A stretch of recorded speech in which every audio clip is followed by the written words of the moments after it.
Good morning. This is on a Wednesday afternoon, wherever you are. It depends where you are. It's afternoon, morning, where I am. And I'm so delighted to be here. And today I've decided I'm not going to do any makeup. I'm not going to do anything. I just wanted to come with my little growing sister locks, which I decided to take up on this journey. But my subject today is not about my sister locks. I promised the other day that I wanted to come and speak about the diasporans and the plight of their parents back home, especially Africans. So I'm quite concerned because I feel like the society is gazing at something that is about to hit us as Africans.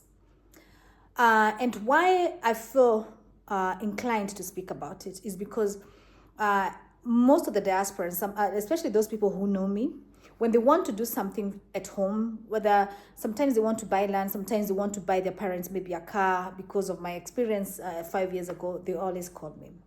And I don't know why, as diasporans, we tend to trust another diasporan who went back home, because I think we know better how to live abroad.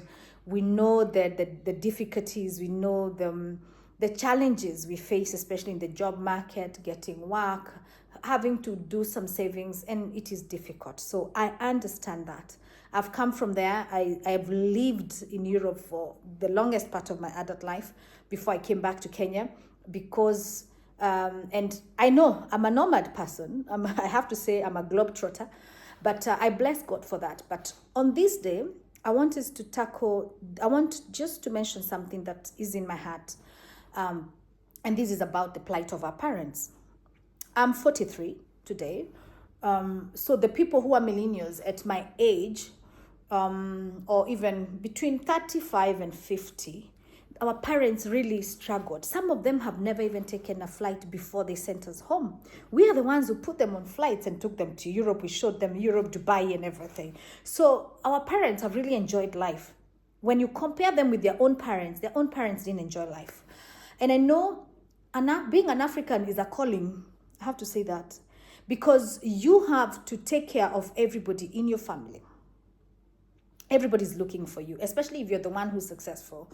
Sometimes it can be tasking. I know a lot of diasporans who live abroad who cut up communication with their parents, with their siblings, because it's a bother. Now, my discussion today is about our parents. So our parents struggled. Some of them did harambes. We were sent home. But look at this situation, whereby the parents worked hard, one brother went abroad, then they called everybody else, and they all left.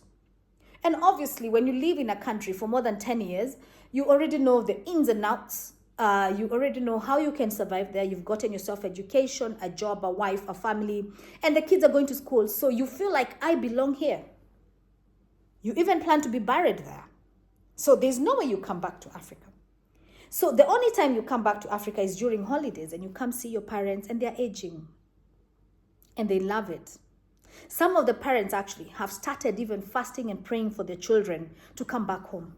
Go and watch Esther Basika's testimony on the QEG that happened last time, about one of the vice president of QEG, Queen Esther's generation, who says she's been praying for her son to come back from US for 25 years.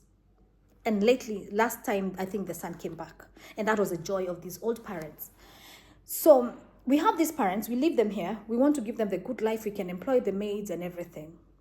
I know there has been a trend in the Western world, especially in the US and Canada, whereby nursing has been very prosperous. I mean, you can prosper as a nurse. But that wave is coming back to Africa, maybe at a lower level, but it's hitting us. Because I want to give you an example. I have a friend of mine, we will call her Rose, because I don't want to disclose her name. Rose comes in a family of 11 children. She's number 5. And number 3 is a handicapped sister. Let's call her Alice. So this family is the one that, the Kikuyus who used to have the madhouse, and they used to go farm. You were measured at a slot where you're supposed to dig and everything. So they grew up in that environment. God is good, because one of the sisters went out as an au pair in Europe. And in that trend, she called all her sisters to go abroad, except the handicapped one. So these girls, they came up together and they started helping Now their mother, they even built a very good home, a very big mansion with everything. So they uplifted the status of the family. These sisters actually now got married in Europe. They have their own families. So they only used to come and visit. I remember like 4 years ago, the dad got hit by a motorbike and oops, he was gone. My friend Rose had to come back with all her siblings from Europe and also one sister who lives in the US to come and bury their dad, who maybe, actually the one in the US had not seen the dad for quite some time. So a sad story there. So the mother now is left with the Alice, the handicapped daughter. And remember, one thing I forgot to mention, the handicapped daughter is over 50. At the time she was 30, she got raped, unfortunately, and got a child who is more handicapped than her. Alice, the handicapped sister of Rose, can walk, she can speak, she can even wash her clothes, she can go to church, but she's mentally challenged. So what happens is, Alice now, after some time, the mother passes on. And I remember one time my friend Rose had brought her mother to Europe, to France, and the mother was not even getting it. How can you survive here? Remember, she's always lived in the village. So later on, when the mother passed on, they had the task of having a caregiver who would take care of these kids. Remember, sometimes you have siblings who are left in Kenya, but you can't depend on them because they'll make sure that they use your money properly. So they have now 2 handicapped children in the house, and they left the caretaker who was there before the mother. But now the things have turned around. The caretaker now is pushing on depression on these two left people, who is Alice the handicapped and also her daughter. So now she calls me in panic. I've never had my friend cry. I mean, like, she's older than me. I'm 43. She's older than me. By the time I asked her one of the most sensitive questions, I asked her, how did you feel? How did your sister Alice feel when your mother passed on? And she broke down. It broke my heart. She cried and she told me, you know what? Irene, my sister was even happy when my mother died. And I asked why. She said, my mother used to beat my sister. And she wailed, like wailing, if you know wailing in African culture. And I told her, my friend Rose, what do you think about it? And she told me, my sister Alice has never had a happy life. And this breaks my heart. And I told myself what to do now.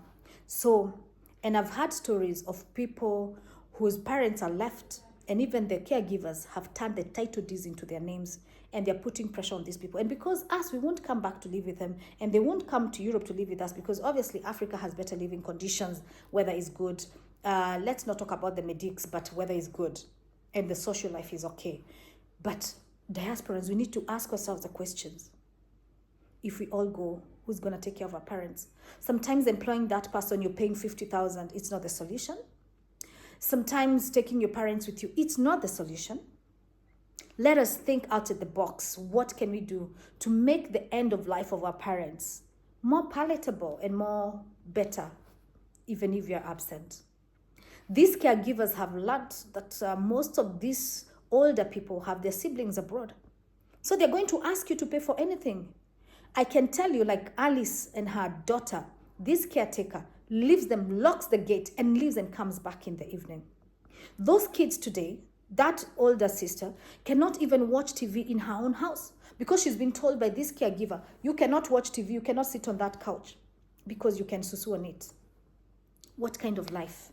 And you're there hustling abroad, trying to make ends meet, but yet somebody is dying from the inside. I want to come back to the plight of the mother, where this daughter, Alice, said that her mother used to beat her. It's actually, I would actually defend her. She didn't know better. If Alice was born abroad, I'm sure she would have a career, even if it's in a library just to panga books, to put books in order, she would do that. But I'm putting this out to my fellow diasporans. I know we are all struggling to make ends meet. We have families. Let us come together and see what can we do for our parents. One day you'll come back. Your parents' land will be taken. This is Africa and this is Kenya. Let me talk about Kenya. You'll find that there's no land remaining. And then you start looking for the villagers to ask them who did this, and it will be too late. Remember, the judicial system in Africa is very bad, especially in Kenya, it's very bad. So let us choose wisely. Sorry, I don't have a solution for this, but I wanted to put it out there. This might help somebody. And I think there's much more we can do with our parents. They need us when they're growing old. We have a responsibility towards them. I'm not doing better either because I'm always globetrotting, but also, besides giving them money, besides providing everything, don't we think our presence is needed? Some of them are dying because of sadness. They've never lived their grandchildren.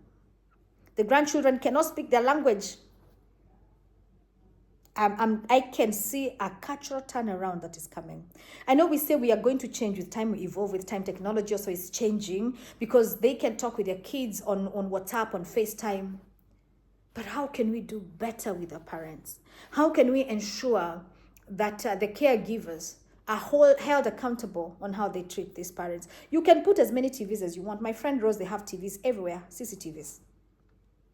Please, let's reason together. How do we help our aging parents as millennials living in diaspora? I'm so thankful that you've listened to this far. And I'll be very glad to hear what you have to say.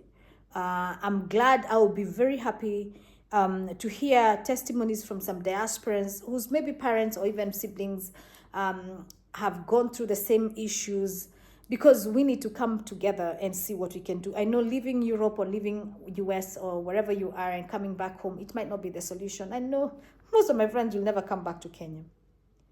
But gosh, do we just want to come back and bury our parents and go back? Do we just want not to pass time with our parents and then regret later on?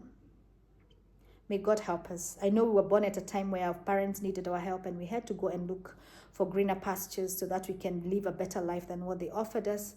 But we have a responsibility towards our older people, our elder generation. They sacrificed for us.